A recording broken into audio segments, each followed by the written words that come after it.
On wings stretched wider than men are tall, a bald eagle glides, not bound by the ground or even fighting against the air.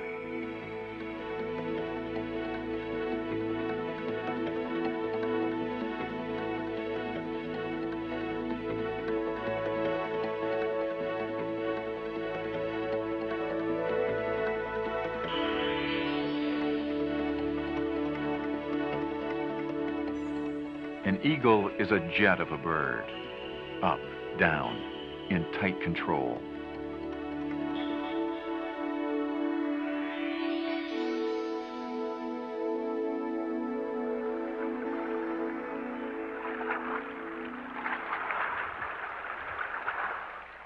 The eagle's deep gaze comes from eyes 8 times as powerful as our own. A hood of bone adds clarity by shading the glare of the sun. As a predator, an eagle reacts quickly. Instead of cunning, it depends on strength and speed, with the ability to dive at up to 60 miles an hour and 2-inch talons that grab prey in a lockdown death grip.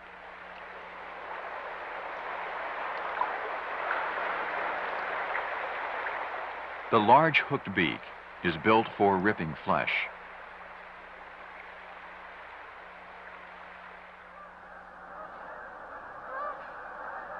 Although bald eagles scavenge weak or injured waterfowl, fish, like shad, are their most common food.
In the wild, bald eagles live up to 25 years, if they're lucky. Adult males and females look similar, but the females are slightly larger, weighing as much as 15 pounds.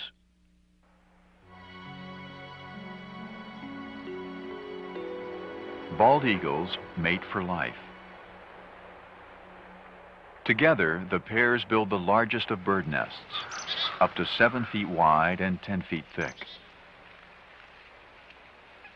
They often return and add to an old nest year after year, raising 1 to 3 eaglets each season.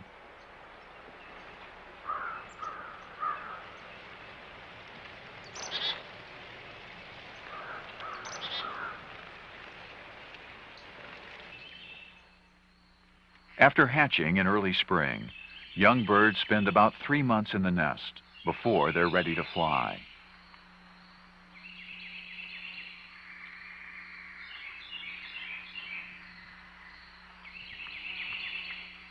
Bald eagles are slow to mature.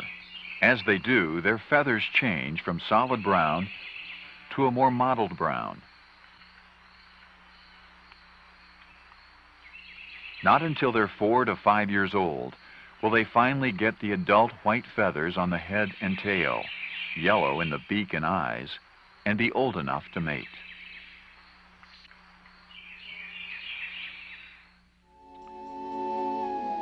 Some Native Americans consider the eagle a sacred bird, a guardian of the people. The eagle feathers were symbols of great deeds done.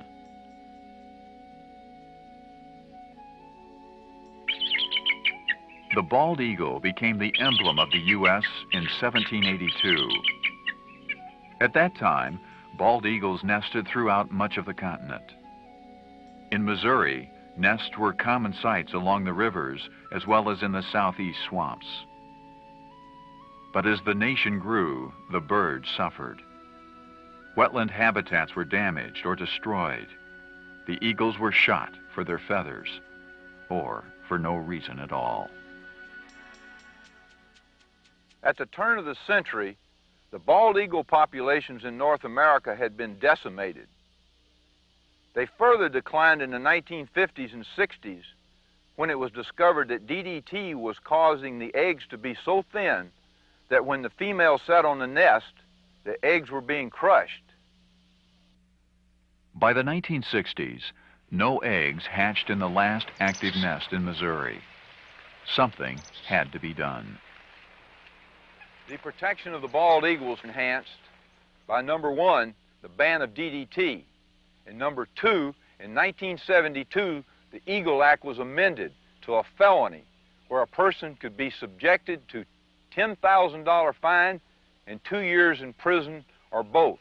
In 1981, the Missouri Department of Conservation, along with the U.S. Fish and Wildlife Service and Dickerson Park Zoo, began a 10-year effort to bring eagles back to Missouri. Lots of kinds of birds tend to nest where they're raised. Bald eagles are the same. And to get them started nesting in Missouri again, we brought in young eagles from other places. They were taken from nests in Alaska and Wisconsin, where they have healthy populations. And we also got them from zoos. We raised them in artificial nests at wetland sites in Missouri. And when they were about 11 or 12 weeks old, just before they were released, they were banded and tagged so that we could keep track of where they were going.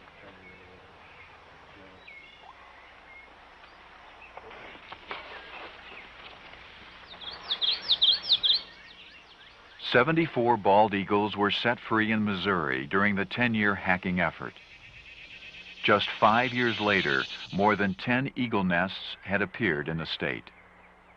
Banding the young helps conservation biologists keep track of their movement and survival.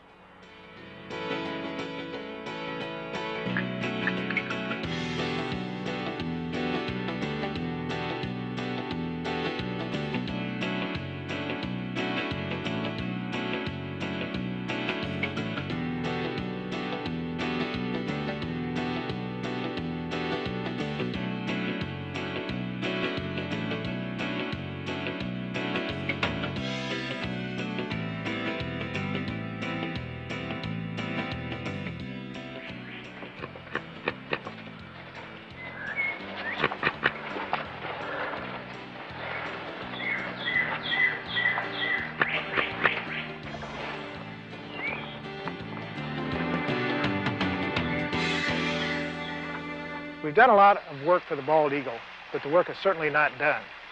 Now that we have bald eagles nesting in Missouri, we need to protect those few nest sites that we have.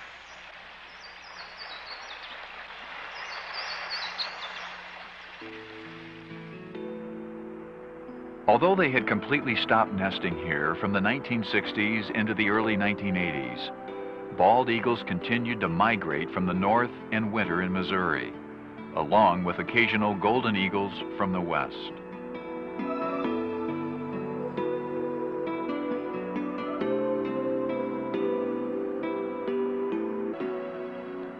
More eagles winter in Missouri than in most other states.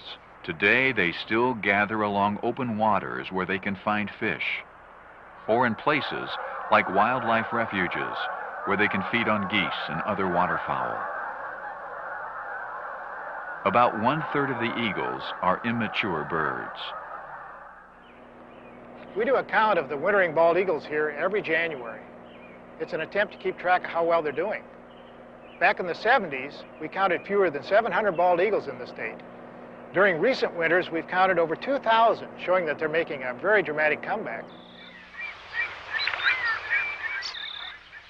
Though they're not tolerant of other birds or even people when they're nesting, bald eagles roost in larger groups in winter. They can be seen perched in large trees along the edge of rivers and lakes.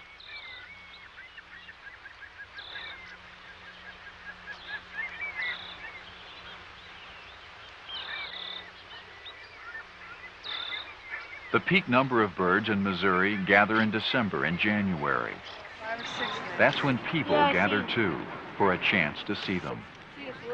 They spot the birds on their own, or with the help of special Missouri Department of Conservation events, like Eagle Days. There's some flying in there right now. How many do you see? Four. There's some over in that tree over there too. There's, from the big dark one, you'll see one tree in the center of like that cove, and then you'll see another two. Oh yeah, I see some. Here, you want? Here.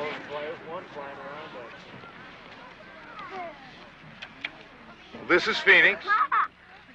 She was hatched in a wild nest in the Flambeau River in the north woods of Wisconsin. She was brought into Missouri for the release program. For some reason, and we don't know why, she did not do very well after she was released. We are very pleased that we did manage to save her life. Even though she can't be released, she has become the ambassador of her species to the people of Missouri. Eagles up close are impressive, imposing. When they fly, there's something even more, a sense of incredible freedom as they arc through the air.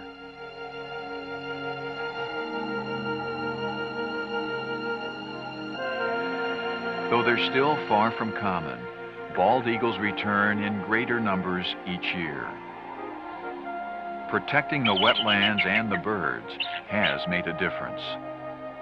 And so the work will continue to create a place where once again the eagles soar.